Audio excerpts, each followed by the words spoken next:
Au Bénin, comme vous le savez, les anomalies de gouvernance et la corruption jouissant d'une complaisante et différente impunité ont toujours prospéré, au moins depuis le renouveau démocratique. C'est une palissade d'affirmer que des scandales de toutes sortes ont mazouté l'image de tous les régimes qui se sont succédés. La plupart ont collectionné, tels des trophées, des allégations dévastatrices de corruption. Dans l'opinion, il n'est pas rare d'entendre reprocher aux gouvernants leur manque de courage politique, leur étonnante indulgence vis-à-vis de personnes soupçonnées de corruption, qui bénéficiaient souvent de protections diverses et même de promotions, comme si la République ne reconnaissait que le mérite de ses fils qui l'ont le plus volé.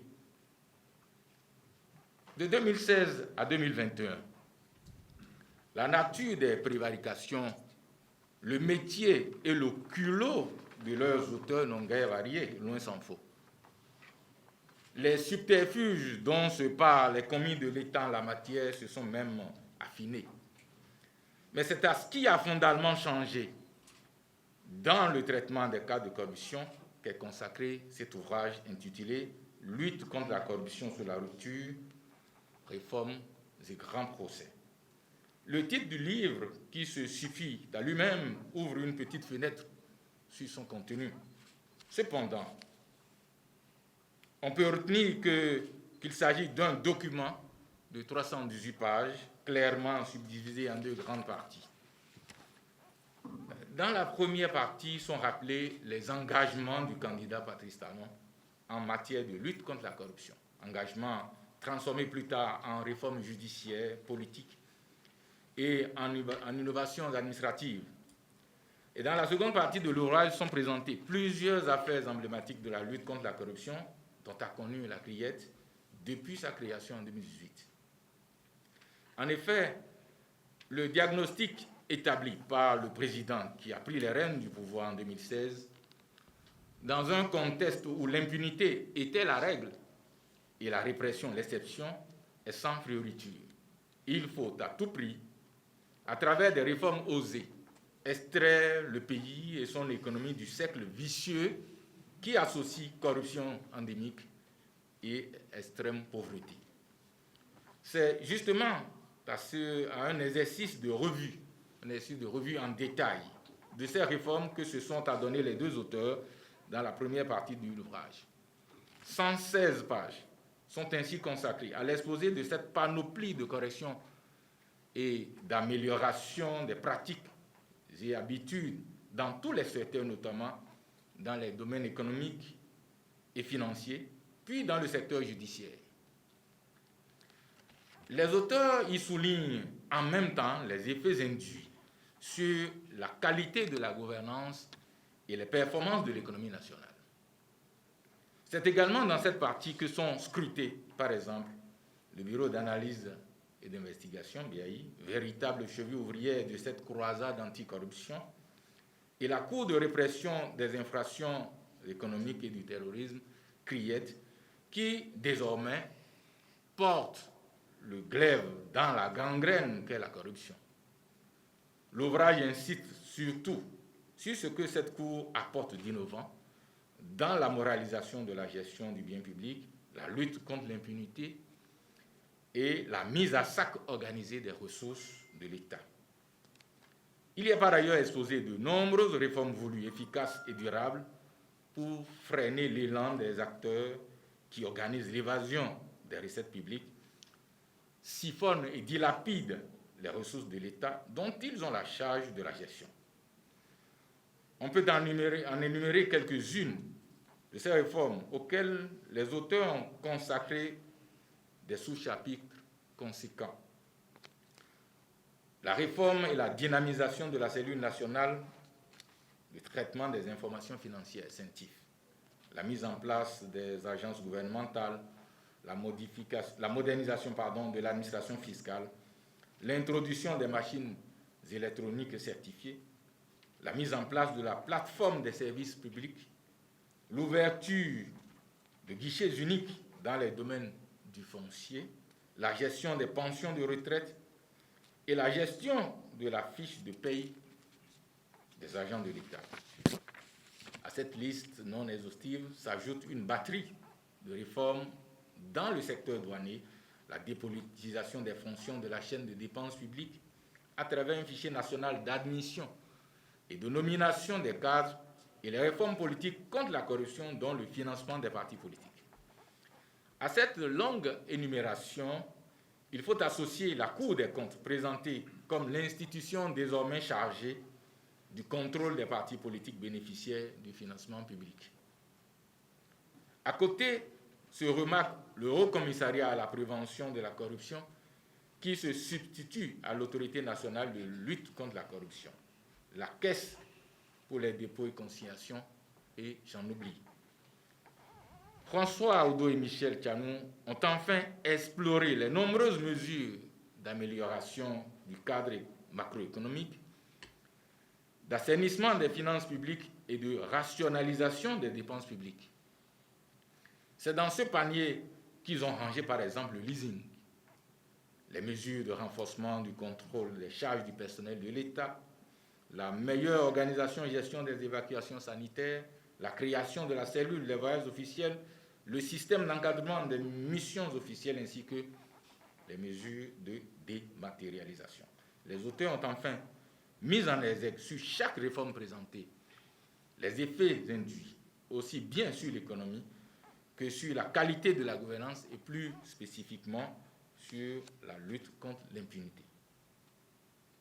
Alors, c'est cela la première partie. Dans la seconde partie, qui s'étale sur 203 pages, le livre revient sur des cas pratiques de corruption, d'anomalies de gestion, dans des dossiers où l'on cite des noms de hauts fonctionnaires et d'importantes personnalités politiques.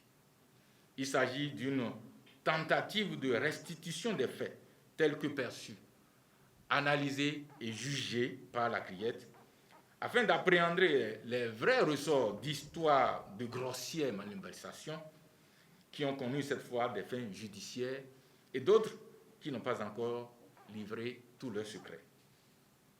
Presque tout y passe. Blanchiment de capitaux, fausses déclarations douanières, détournement de deniers publics, abus d'autorité et usurpation de titres, abus de fonctions, abus de biens sociaux, exercice illégal de collecte d'épargne, exercice illégal en pharmacie, gestion frauduleuse de sociétés, fraude fiscale, trafic international de drogue à haut risque, faux et usage de faux en écriture publique. On y retrouve ensuite de nombreuses autres infractions ordinaires, dont, entre autres, l'émission de chèques sur compte clos, le faux monnayage, l'escroquerie par usage de moyens électroniques, le stélionnat et j'en passe. Tout compte fait, cette seconde partie est la compilation d'une trentaine d'affaires de corruption, les unes plus cocasses que les autres, racontées avec style et humour dans un niveau de langue très soutenu. Mesdames, Messieurs, à mon avis, c'est le clou de cet ouvrage, rédigé, j'insiste, avec beaucoup d'humour. Rien que les titres, à la fois informatifs et incitatifs, suffisent à vous arracher un sourire. Les auteurs, dans un style qui se laisse lire aisément, montrent un certain talent à évoquer des sujets graves avec un certain détachement, une réelle distance avec les faits et cet humour constant qui frise parfois le sarcasme. En voici quelques morceaux choisis entre d'autres. KGB n'existe pas qu'en Russie. Des impôts sous le sable, de l'électricité dans la caisse de la SBE, du riz japonais à la sauce au NASA, la Bible comme appât, abus de confiance sur le fisc, une famille dans la drogue, les vivriers mangés en herbe, des douaniers dans la fraude, le fisc dans les eaux de la SNEB, le greffier en chef pris la main dans la caisse.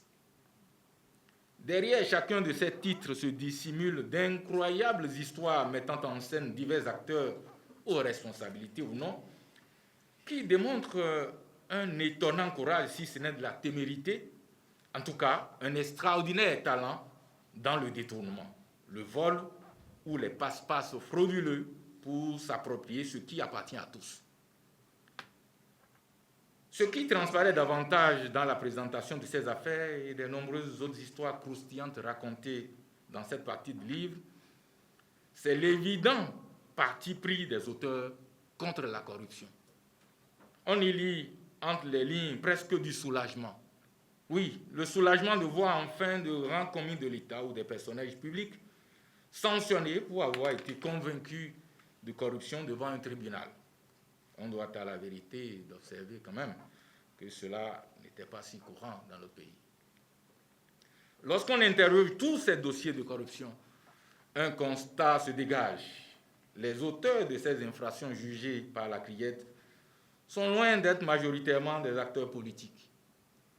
On se souviendra, ce débat a agité l'opinion publique. Mais on constate en lisant l'ouvrage que sur 29 affaires présentées dans ce document, seulement 7 se rapportent à des hommes politiques à qui on reproche d'autres choses qui n'ont rien à voir avec la politique. Dans une partie intitulée « La justice à l'épreuve des politiques », le document présente des dossiers qu'on reconnaît sans effort, ces affaires ayant bruyamment défrayé la chronique. On peut citer, entre autres, comme titre, « Gros sous et microfinance au FNM », le fisc congelé, de la drogue au frigo, l'ancien maire de Ouida dans une affaire d'escroquerie, le maire de Cotonou, l'ancien maire de Cotonou abuse de sa fonction. Dans ce registre, on peut aussi ranger les politiques qu'on dit proches de la rupture qui, à la surprise générale, n'ont bénéficié d'aucun privilège de coup ni d'aucun parapluie. Les auteurs semblent s'étonner presque de voir la rupture bouffer ses propres enfants. On y découvre par exemple des titres comme le Grand Casse au CNCB ou encore Toboula de la route des pêches à Misrété. Dans plusieurs de ces affaires de malversation, de détournement de deniers publics ou de filouterisme tout simple, se note aisément la folle rage de piller le bien d'autrui ou les ressources communes, consacrant ainsi la faillite de l'éthique au niveau d'une certaine élite. Le nouveau modèle de gestion de ces affaires offre une vue d'ensemble sur l'action des institutions en charge de la répression des actes de corruption, mais surtout sur l'ampleur du mal et les dommages et préjudices causés à la communauté nationale par les auteurs de malversations. Les nombreuses actions menées contre la corruption que les auteurs ont présentées dans ce livre ont permis, soutiennent-ils, de tendre vers la corruption tolérance zéro, avec l'émergence progressive d'une certaine intégrité et l'augmentation des ressources internes de l'État. Il en résulte une crédibilité retrouvée du Bénin sur les marchés financiers et un nouveau regard porté par les institutions internationales sur notre pays. Lorsqu'on a fini de parcourir les lignes de ce livre, on peut observer que les auteurs, dans leur démarche, ont voulu prouver clairement que loin de tout folklore et de ces étonnantes agitations, de ces indéchiffrables brouhahas du passé, la lutte contre la corruption se mène sans bruit, mais avec efficacité. Ce travail présente le changement d'approche dans la lutte contre ce phénomène qui inhibe le développement à travers un nouvel arsenal juridique, des institutions dédiées à sa gestion et les différentes innovations qui découlent des diverses réformes. Ce livre, contrairement à ceux commis précédemment sur la même thématique, dans d'autres contextes juridiques et politiques, et je suis bien placé pour vous en parler, contextes juridiques et politiques différents dans le même pays, ce livre, disais-je donc, n'a pas dénoncé l'inaction des autorités qui servaient de terreau à l'impunité, bien au contraire. Il célèbre les efforts fournis et montre que le principal moteur de la lutte contre la corruption reste la volonté politique. Effectivement, il était question d'observer un peu comment la lutte contre la corruption a été menée cette fois-ci. Il a de long en large expliqué ce qu'il s'est passé. Mais je voudrais ajouter peut-être 2 ou 3 petits aspects d'abord, à savoir que nous avons été frappés par le fait que la CRIET qui a été créée en 2018, en l'espace de 2 ans ou 2 ans et demi, quand vous prenez les statistiques, vous êtes impressionnés, parce que près de 655 dossiers enrôlés. Ça, c'est énorme. Mieux, sur les 655 dossiers, près du tiers étaient déjà dans les autres tribunaux, ont été transférés à la CRIET. Cela veut dire qu'il fallait créer cette cour pour s'occuper spécifiquement d'une certaine catégorie d'infractions. Cela nous paraît essentiel. Ensuite, au bout de 2 ans et demi, je dirais, puisque la plupart des statistiques que nous avons exploitées ici s'arrêtent en juin 2020, globalement. Et on s'est rendu compte qu'en l'espace de 2 ou 3 ans, après la mise en œuvre de ces réformes, puisque les réformes n'ont été mises en œuvre véritablement qu'à partir de 2017-2018 par là, quand vous regardez les recettes publiques, que ce soit au niveau de la douane ou des impôts, toutes ces recettes ont été publiées dans cet ouvrage. Vous vous rendez compte quand même que de façon très rapide, cela a eu une incidence positive sur les recettes publiques. Cela veut dire que le travail, les réformes et l'action que la justice a pu mener ont pu avoir une incidence très rapide sur les recettes publiques. Nous avons observé, pour ce qui concerne la douane particulièrement, que ce n'est que grâce à la pandémie de la COVID-19 qu'au niveau vers novembre 2020 à peu près, les statistiques ne sont pas, les chiffres ne sont pas aussi élevés que l'année précédente, mais cela peut s'expliquer par rapport à tout ce que la pandémie de la COVID a pu semer sur le tissu économique béninois. Et c'est cela qui fait que nous nous sommes dit qu'il faut forcément s'intéresser un peu à la lutte contre la corruption, mais essayer de voir si cela a eu un impact réel. Et cela, tout lecteur pourra se faire son idée, peut-être en lisant l'ouvrage. Nous, c'est notre interprétation à nous. L'ouvrage aurait pu être publié beaucoup plus tôt. Ne soyez pas surpris de constater, par exemple, que la plupart des chiffres s'arrêtent en juin 2020 ou au début de cette année. Nous avons fini de rédiger cet ouvrage depuis. Nous aurions pu le publier vers mars, précisément. Mais nous nous sommes dit, publier un ouvrage comme celui-là, en période électorale, c'est rendre le message diffus. Cela ne permettra pas qu'on puisse lire l'ouvrage avec le calme nécessaire, parce que c'est un contexte dans lequel se menaient des débats électoraux dont vous connaissez la nature. C'est pour cela que nous avons attendu pour publier cet ouvrage en ce moment. Ne soyez pas surpris non plus, en lisant l'ouvrage, que la CRIET a pratiquement été scrutée beaucoup plus que les autres tribunaux. Je reconnais que dans les autres tribunaux, il se fait un travail immense, il se fait un travail énorme. Mais la plupart des dossiers de corruption, pour ne pas dire les plus gros dossiers de corruption désormais, c'est la CRIET qui s'y penche. Nous nous sommes dit, par souci d'avoir une vue qualitative du travail qui a été fait, il vaut mieux s'intéresser à la CRIET. C'est pour cela qu'en le lisant aussi, vous verrez que nous nous sommes appesantis beaucoup plus sur le travail que fait la CRIET. Le professeur Roger Bouillonvie a écrit dans La Nation il y a quelques années un article qui m'est resté dans la tête. Il dit, la corruption, on dirait que c'est dans nos langues, ça provient de nos concepts. Dans nos pays, on dit, il y a notre doucan, on mange le chef, il y a notre doualé, il y a notre dou, tout se mange chez nous. Et c'est valable en Yoruba, hein, en Djoga, on mange tout à peu près. On mange tout. Au point, ça me ramène en Afghanistan où, en 1994, on a écrit dans le matin que si on devrait encore changer le nom de notre pays, tel que nous avons en fond, on va s'appeler les Afghanistan. Et les Béninois seront les Afghans et les Afghanes. Évidemment, si on continue, on aura eu les talibans, avec ce que ça a produit aujourd'hui. Donc, je crois que dans nos traditions, il faut interroger, il faut que les sociologues interrogent nos traditions.